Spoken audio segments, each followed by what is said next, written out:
Welcome to the Fear and Greed Afternoon Report for Friday, the 25th of February, 2022. I'm Michael Thompson.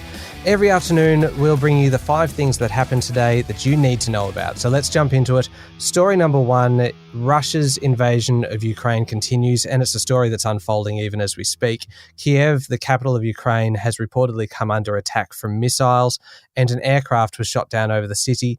The country's foreign minister has tweeted today, "Last time our capital experienced anything like this was in 1941 when it was attacked by Nazi Germany."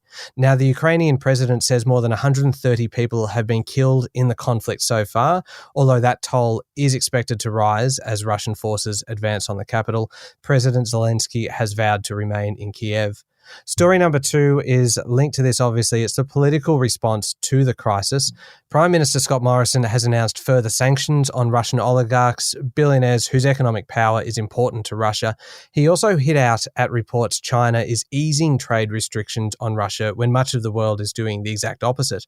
He says China shouldn't throw a lifeline to Russia when they're invading another country. Meanwhile, earlier today, US President Joe Biden announced new sanctions targeting Russian banks, oligarchs, and high-tech sectors. The sanctions followed a meeting with the leaders of Britain, Canada, France, Italy, and Japan, as well as the European Commission and NATO.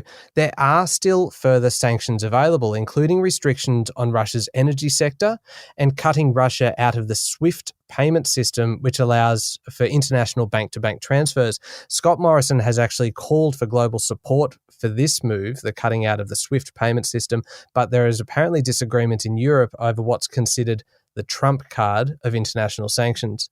Story number 3 is the markets and the obvious impact that the crisis is having.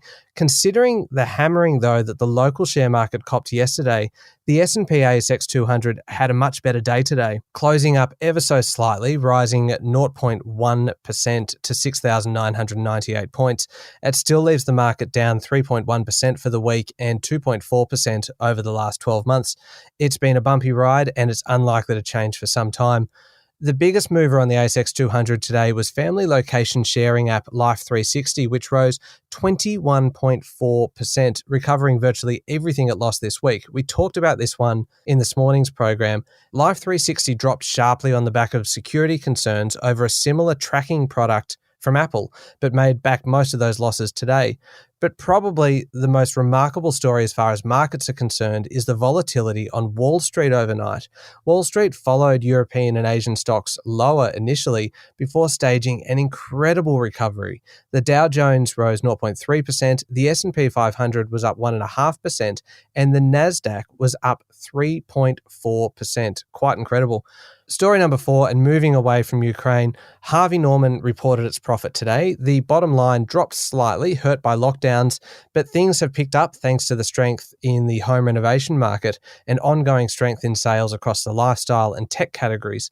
It's a company that's weathered the pandemic pretty well, including today's 3% plus jump in share price. It's trading around 15% higher than its pre-pandemic level. Another one worth a mention is transport and logistics group Brambles. It warned that the global pallets shortage will go on for another year, and it lifted its prices, which helped it claw back soaring timber costs. The company reported a small rise in profit. And finally, story number 5 comes from our friends on Wall Street. Block, the company that bought Australian buy now, pay later group Afterpay, announced its first quarterly net loss in 18 months this morning.